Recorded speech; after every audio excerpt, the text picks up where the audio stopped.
Pacific Utility Installations Confined Space Program. Chapter 1, How to Identify a Confined Space. What deems a space as a confined space? One exit, one entrance exit. Okay. What about that enter and exit? That you don't have multiple ones to get out. Okay, that could be one. Yeah. Okay. That you can bodily enter the space. So your whole body has to be able to enter in the space for it to be deemed as a confined space. Okay. Yeah. The second one is limited means of access and egress, a hard way to get in and out. You only have one small option for it. And the last one is it is not designed for Continuous human occupancy, right? So that meaning that we can't put a desk in there and a laptop and put somebody in there to work 8 hours in there. Okay, so those are the key characteristics that identify what a confined space is. So we have to make sure that when we open up any space and it has those three characteristics, then it is a confined space. Okay, let's say a closet at your house, is that considered a confined space? Huh? No, why not? Big closet doors. Yeah, Yeah, right. man. It has easy access, right? Okay. So that's how we're gonna qualify the areas that we go into. Okay. So now, Chapter 2, Non-Permit Required and Permit Required Confined Space. okay. So now there's differences between confined space and permit confined space, right? Yeah. So there's different hazards, right? Now with the permit confined space, now we might have chemicals in there. We might have mechanisms. We might have electrical, right? So that changes the perspective of confined space and permit required confined space. So, because we have a lot of electricians in the house right now, every time I go into a vault that has energized electrical equipment, what does that deem your space as? So now it becomes a permanent required, so it's now elevated. Yeah. Unless we know that the power has been cut off, then we can deem it as non-permit required confined space. But if that thing is still energized, we have to make sure that we're filling out that permit, right, by your entry supervisor. We go over it with the assistant and the entrant, and we know exactly what we're going to do, right? What are the steps? What are we going to do in there? What are the hazards that are going to be related to going in there, right? So those are the two differences. Now, Chapter 3, Identifying the Hazards. Now let's talk about the hazards. What kind of hazards? For example, let's put this vault. What kind of hazards could we find in there? Gases, water. Okay, so atmosphere hazards, right? What do we use for the pipe? Glue, right? So that's a chemical, right? Now we glue our pipe, we cap it, right? We connect it to our wall. And we're gonna go blow rope, right? We uncap that. All that chemical that's in there, it's gonna blow into your space, right? So we have to be aware of those chemicals that, if it's contaminated, you cannot go in there, right? So there's different types of gases, vapors, right? Some of them are lighter than air, some are heavier than air. So we have to make sure that we're testing at all levels of our confined space, okay? Now you said water, right? We have sitting water. We always have to make sure, that creates another gas or vapor if it's sitting there for a long period of time. So we have to make sure that we're draining it out before we enter the space, okay? What other hazards can we find in there? Animals. How about live animals? Yeah. Rattlesnakes. Live or dead animals. If it's a dead animal, there's gases or vapors coming out of that, which could be toxic, right? If it's a live animal, we have to be careful with, there could be snakes, rats, spiders, right? Any critters in there, any other insects, right? What is the hazard of that? Some could be venomous. Okay, right? It can be venomous. What about if somebody has an allergic reaction to that? Right? So we have to think about that. We're opening up those slugs or even entering, going down the ladder. We have to be careful of making sure that all of that is inside the space. Okay. What other hazards can we find in there? Homeless people. Seen that a few times. Maybe anything sharp on the wall. Hot or- cables. What do you call that? Hot cables. There's an hardware, the rack. Yeah. So hot cables. That's once the bolt is finished. One of the things that we want to make sure is that we know how to identify when the structure is hot, right? For our guys on the dry side, sometimes they get sent out to do mandrel. Never been to that site. They see, they say, hey, work on this vault, and now we have cable in there or components, right? If they don't know how to identify those, if they go in there, right, now we're in danger, right, of getting electrocuted. So we have to be able to identify, if there's something in there, now we have to raise the red flag and say, hey, there's something in there, rather than just entering the space. Okay, so again, once there's something that changes the space as being something mechanical and components in there, electrical, that changes the space to a permit required. So not everybody can enter a permit required confined space. Okay. What did you say about the hazards? Oh, homeless, right? Now we have to, I don't know, what do you do in that process? Usually just tell them to get out of there, and if they don't, they just call the cops and tell them they'll get them out of there. But there's been a couple times in Rancho where we've opened them up and there's a homeless person in there. They have like a full-on house and they're all their clothes. They have their clothes hanging on the ground like on there and Yeah. stuff. It's, Right. On an energized structure? Oh my gosh. So now, Wild. not only do we have a person living in there, what other hazards are there? Right? They might have syringes, they might have drugs, blades, a knife, right?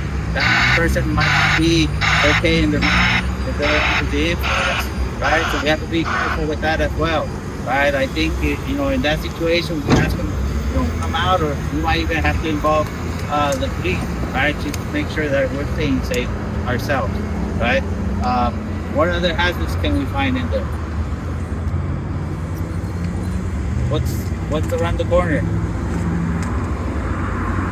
Summer, right? Heat, right? We have to make sure that when we're going in there, we're staying hydrated, right? One of the things that I see happen is we have a guy working in there, and the guy on top, guy inside gets thirsty, said, hey, give me a water. That top guy walks away to go grab the water. Now we're leaving the guy inside by himself, right? In that situation, we cannot leave that person inside the space and walk away. Okay? If we have to go grab something, we always have to ask him to come out of the space. Okay? We have to make sure that he's out of the space and go grab whatever we need to, and then we come back and then he can enter again. Okay? If he pops his head out, you have to get fully out. Fully out. Okay. Yeah. Once you enter the plane of a confined space, you're already inside. Okay, so they have to come fully out for it to not be at risk. Okay. So stay hydrated. Make sure we have an event in there that actually helps them. The guy complained to me the other day when we did training. He said, "Hey, we're in there. It was no blower, and it was hot as hell in there, right?" So we have to make sure that we're keeping an eye out. Maybe switch with the top guy, so we're not exposed to the heat at all times, right? Work as a team. Okay. What is another hazard? When we're down there, what's a hazard that can come from above? Rock bite, right? A tool, material, person, right? We have to make sure that once we're in there, I see a lot of guys do this, right? And then we're working, taking off their hard hat. But we have to make sure, even down there, we have to wear our PPE because it's there for a reason. Okay, so there's a lot of things. The top guy has to make sure we have a 2-foot clearance of any tools or material up on top, so nothing can fall in there. Okay, Another hazard is falls, right? We can fall as we're going down. We can fall, walking around. This structure, we have multiple openings. We have to be careful when we set up our equipment. We have to make sure that we're not putting it where we have the hazard of falling, right? We had a job where they had the winch on the direction of the other opening, right? That person's winching a person up and walks back. Now he's falling inside the space, right? So we have to make sure when we set up our equipment that we're also watching out for any other hazards, right? What other hazards can happen in there? Passing out, Passing out, for what reason? no ventilation. Okay, so passing out for ventilation could be heat illness, right? What about a heart attack, right? Medical condition, right? We don't know, if Ian has a medical condition. We don't know if Michael has a medical condition. So, we have to make sure that we have the right equipment to retrieve that person, right? We don't know if he went down because there's an atmosphere hazard or a medical condition, right? Somebody does go down, we have to make sure that we don't go inside the space, right?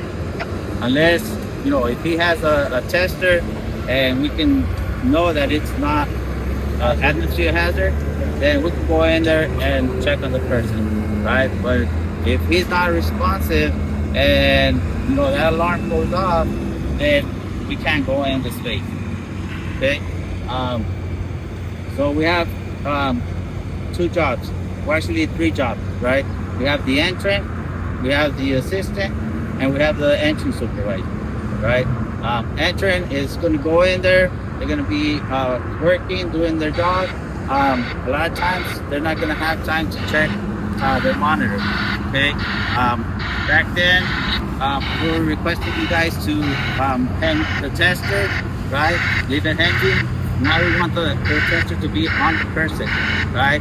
Because, like I said, there might be pockets of atmosphere hazards in different areas. So wherever that worker is working, we want to make sure that we're testing that area. Chapter 4. The job of the attendant.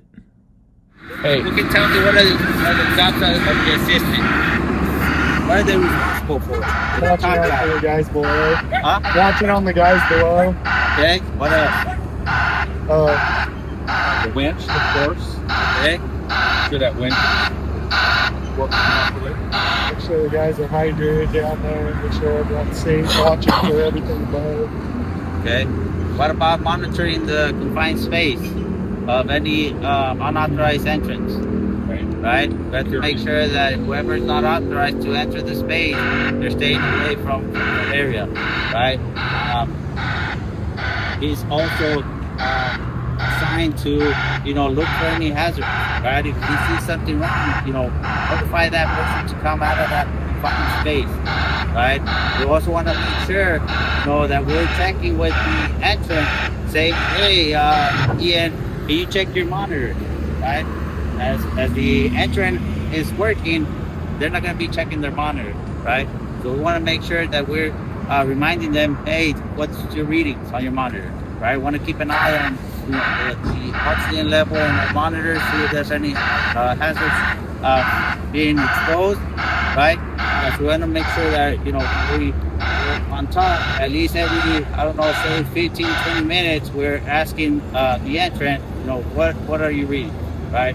So we want to remind them and keep checking, right? If we leave them in there and we never ask them, he's working down there, you're not going to be able to be checking your monitor. You will not check your monitor, right? So we want to make sure of that. If it's a permit required confined space. Chapter 5. Setup and testing the tripod. Right? So we're going to use, confined space kit, which is, there for you guys to keep you guys safe, right? One thing that I want to emphasize on is taking care of your equipment, right? The company provides that for you guys for your safety. We have to return the favor, right? We have to make sure that we're taking care of it. We'll just grab it, put it in the back of our trucks, and it gets damaged, right? That kit is pretty expensive. So I asked you guys to make sure that we are taking care of it. We're not just messing around with it. Right? It's there for our safety. We want to keep it that way. Okay, we want to make sure that we maintain it along the way so that it lasts us a long time. Right? Kit like this is not cheap. Okay, so the air monitors, harness, winch, I would say put it inside your cab, right? That's what's cost the most, right? So we want to make sure that we're taking care of it. Now we're gonna start testing our vault. Once we open it, we're gonna test our vault. So there's 3 scenarios that we're gonna come up on. Okay, first one is we're gonna test our vault at different levels. If no alarm goes off, we're gonna throw our blower in there, pull out the tester, put it on the entrance, and we're gonna be working. Right? We're gonna start our work.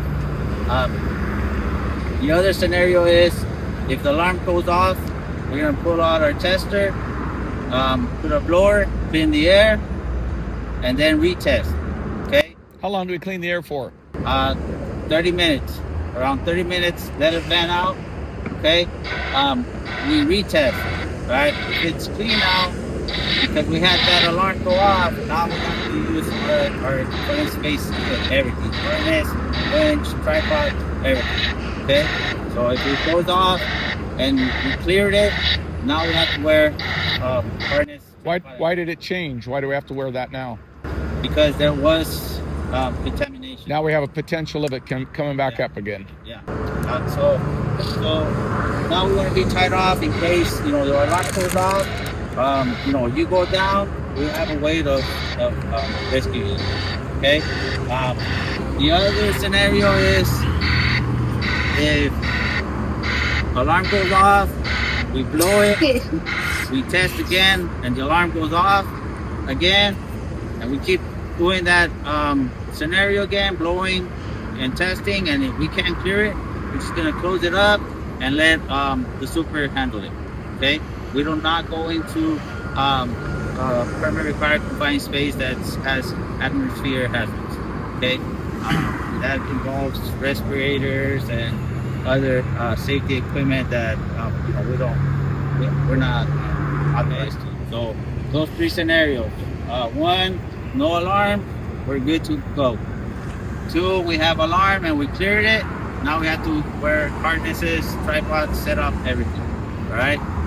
3rd, if we can't clear it, we close it up and we let somebody else handle it. Okay. So if we start and everything's fine, we can get in there without stuff? Yes. Okay. You just have to make sure Sure. in that scenario you have to have a blower Right. and the tester. Correct. The guy still has to wear his harness. It's not. The guy. Chapter 6: The Atmosphere Tester.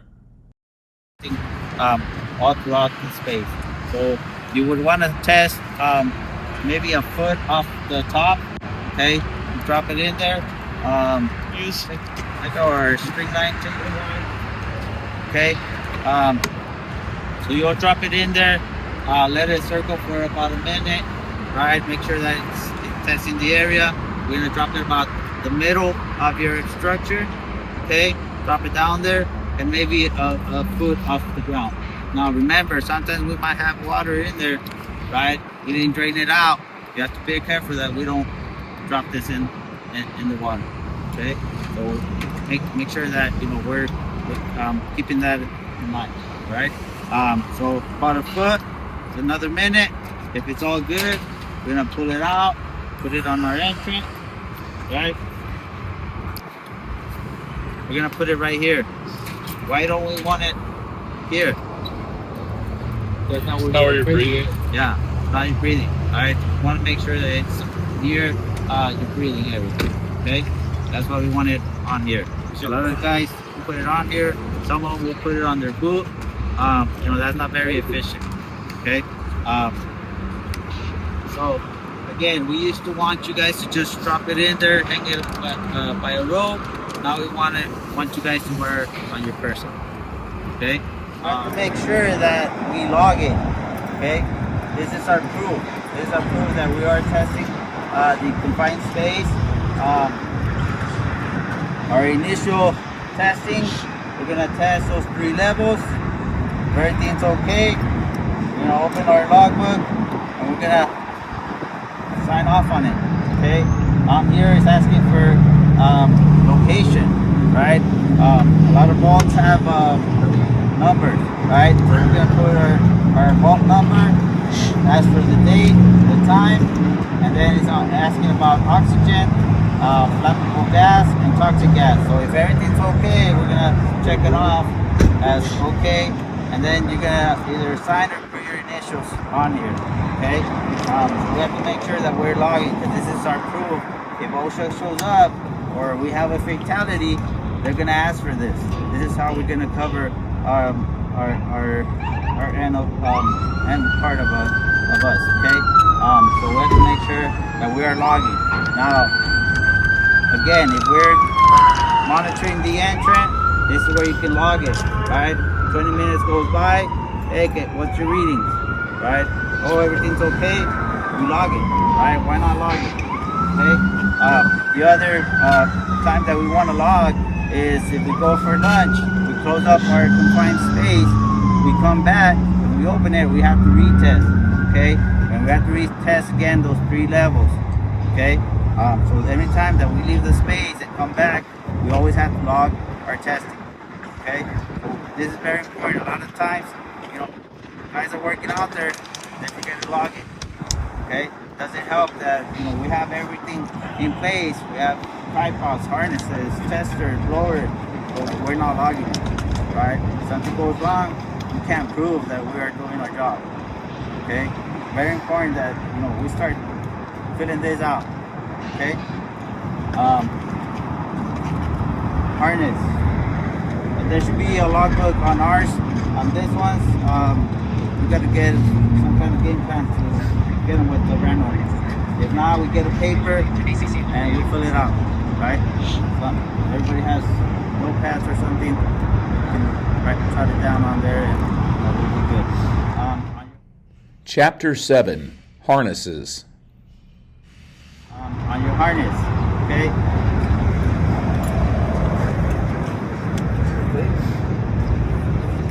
All right. So on your harness, we have to make sure that we're putting it on correctly. Okay. Right here, you want to make sure that you're able to put your hand in there. No more space than that. Okay. If it's not enough space for your hand, it's too tight. If it's more space looser, then it's too loose. Right. We have to make sure that it fits correctly. What are the what can go wrong if we don't put it on correctly? Fall out of it. You can fall out of it, right? What else? So maybe strangulation or something. Strangulation. Yeah. Okay. What about future Ians? Oh. Right? You want to make sure that it's nice and it's fitting correctly, right? One of the things you want to make sure. Can you turn around? Your ring here has to be between your shoulders, right? It can't be too high up and it can't be too low. Okay. What happens if it's too low? And we have to rescue the person. What happens? Bends over. It bends over, right? Now we're restricting their air access, right? What if it's too high? You can choke them, right? Always gotta make sure that it's in between your shoulders or your what do you call this? Shoulder blades. I would say this is a little too high. We want it a little bit lower down here. Okay. Go ahead and turn around. As you can see here, this is too loose, right? We want to make sure that we tighten it. Make sure that it's nice and fit. Okay. Another thing with the harness, we have to make sure that we're inspecting it every time that we're going to use it, right? Is there a tag on that harness? On here, Yeah, right here. Is But it if it's dated? like if it's sprayed, then it's like we can't use it. Yeah, so there should be dates on here with initials that should be inspected. For any ribs, frays, this rivets on the buckle, if any of that is missing or bent, it cannot be used. Okay, so it's important that we do an inspection not only on your harness but your whole equipment before we use it. If anything's damaged, we can't use it. Right? If we're missing a pin, we're missing I don't know, a chain. Right now we have those chains around the legs. If we're missing bolts, right? We're missing a bolt from one of our kids, right? We can't use that just because it's missing one bolt. Okay. We have to make sure that we inspect it. Right? It's just a visual inspection of your equipment, right? Chapter 8, The Hoist. So you want to start by inspecting your hoist for any missing bolts, any damage to the hoist. Check your cable for any frays. If it's damaged, do not use it. You want to check your hook, make sure that the mechanism is working. Right? Now it has a two-lock mechanism. For what reason? It used to be where it was only one, right? And the people would get tangled and the rope will come off of it. Now we have a two lock mechanism that will prevent from that happening. We just automatically lock once it's. This one? Yeah, so you push this one, you have to push this one and then this one. So before it was only this one, Yeah. and it wouldn't lock. So if the rope went around and it would caught like this, it would just come out of the okay? So you want to check your cable, your winch, okay? Make sure it's in good shape, right?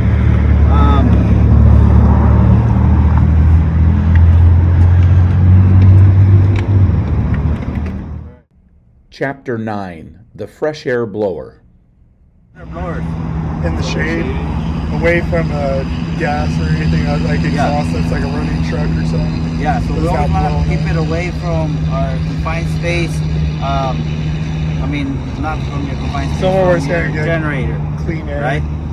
That thing's blowing clean air. You know, a lot of guys, they'll put Well, the the generator cigarette right smokes next to it, right? But we'll have a foreman come up in here, leave the truck running, right? And we have the generator going. We always want to make sure, you know, we're watching out for those hazards, and that we use. I recommend using an extension cord and putting our generator at least 10 feet away, right? And we always want to put it on the opposite side of where the wind is going, right? So we can prevent from all that carbon monoxide going into our space, right? We ran into a situation where, you know, the guy put the generator next to it, he's down in there, and the alarm started going off. He's panicking in there. What do I do? What do I do? Right? So, you know, we have to make sure that, you know, where we put our ventilator, there's no toxic hazards going inside of there. Okay? So, extension cord, we want to put it on the opposite side of the wind, where it's not going into our confined space. Okay? Now, we have our tripod here.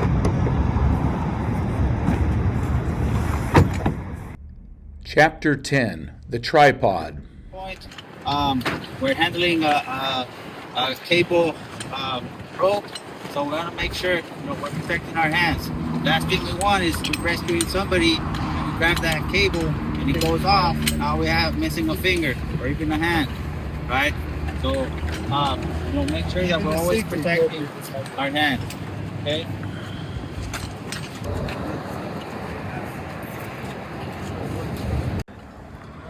As a reminder. Worst part is having right at least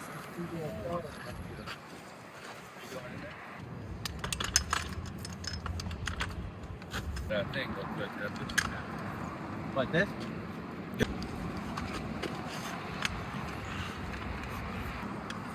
Everybody's waiting on you. 1, 2, 3, 4, 5, 6, 7. 6 guys, 1 left. Yes, See right. my third ball. Okay.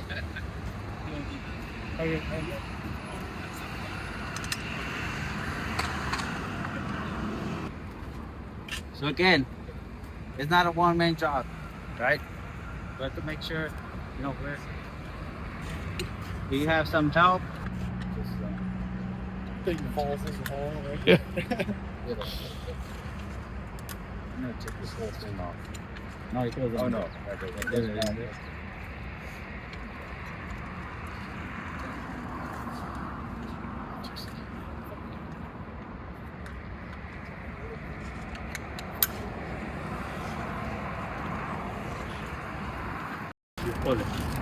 Okay, so different mechanisms are different, right? Every winch is going to be different. Every tripod is going to be different. So we have to make sure that we know how to set it up. Okay. For instance, this one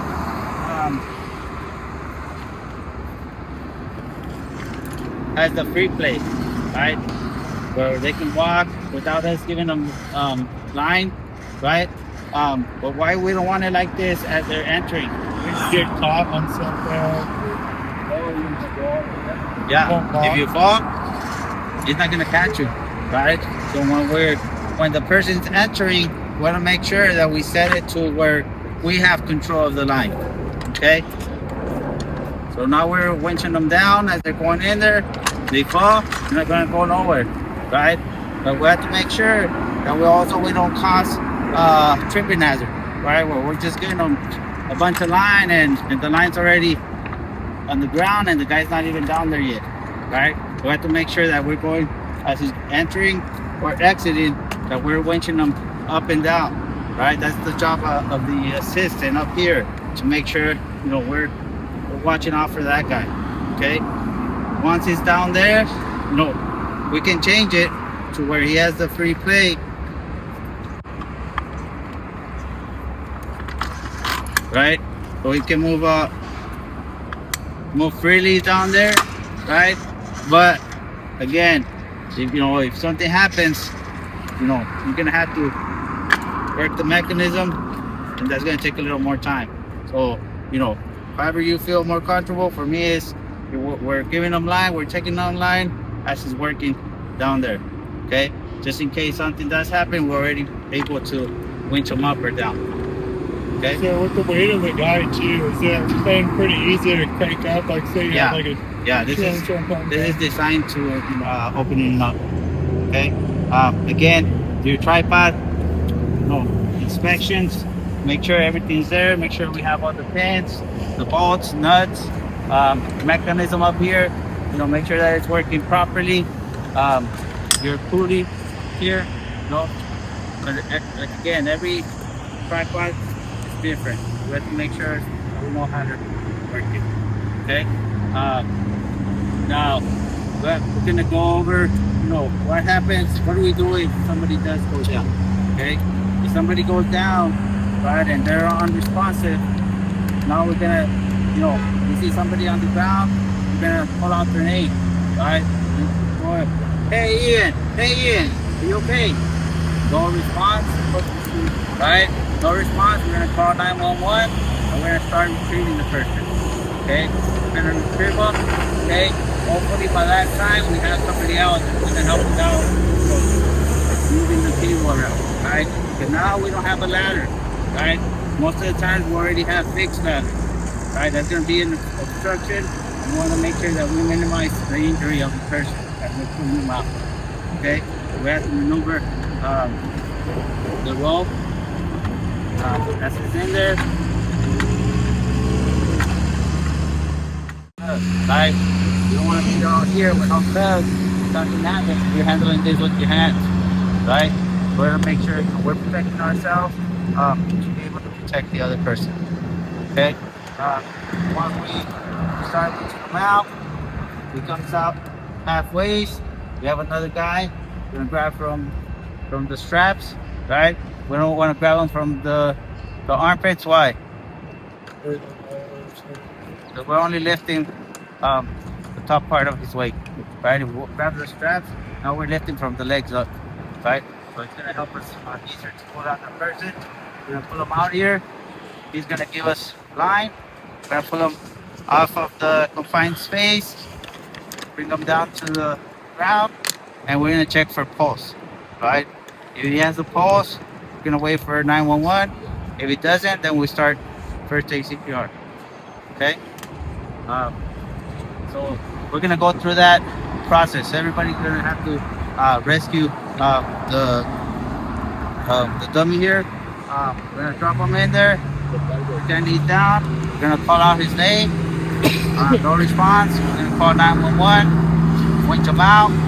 Pull him out and check for pulse. Okay. Any questions on the setup, on the procedures of rescuing somebody that's going down, or anything that we covered today? No questions. No.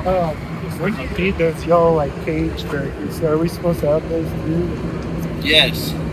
Yeah, we have 2 sets of them, and that's to prevent people from coming in. Yeah, we're supposed to barricade or confine space to prevent from anybody entering our space. Okay. Like, so if we're in here, do we have to have these set up at all time, or does it have to just be set up Here? next to the hole? Like, see, I mean, bunch. Like I said, on this side, yes, because they required it. If the test one doesn't go off, we don't need to set it up. Okay, it has to be here, right? It has to be on the job site. I would say next to your open space.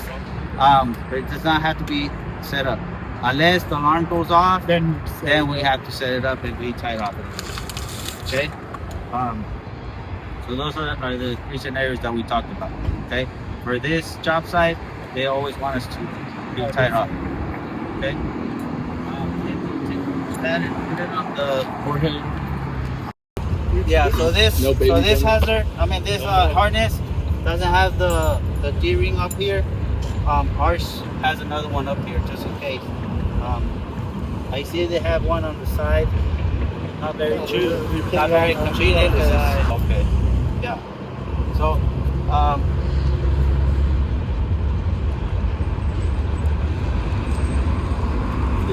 Overweight, buddy.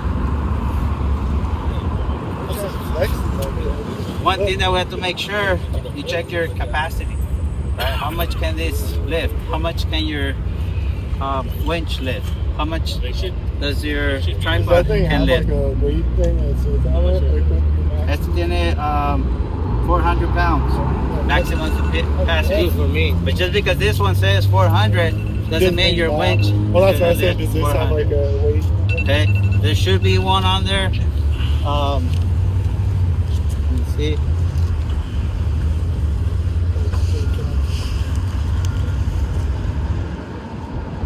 £300, okay, and then your tripod has a weight limit as well.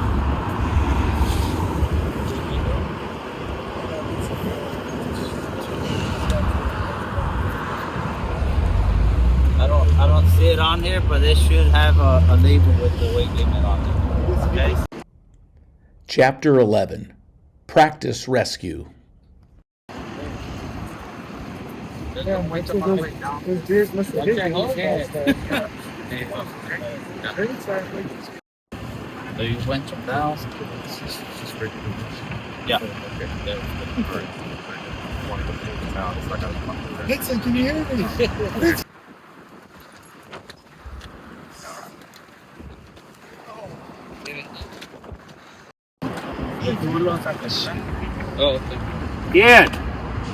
Ian, you all right? Okay, I'm gonna start pulling him up and guiding him up. What did we forget? But if you didn't call 911, oh, call 911. I'm sorry. You already did. What's his name? Carla.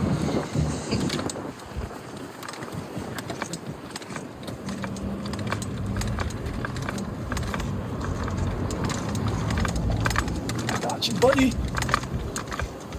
Grab him, Phil. Grab him. Okay. No, he said he's fine, dude. Put him back in. Come on, come on. Appreciate it. Take the hook off. Take the hook off. He's already dead. You didn't take the hook off. That's right. I gotta check the pulse. Yes, sir. Oh. Keep twisted.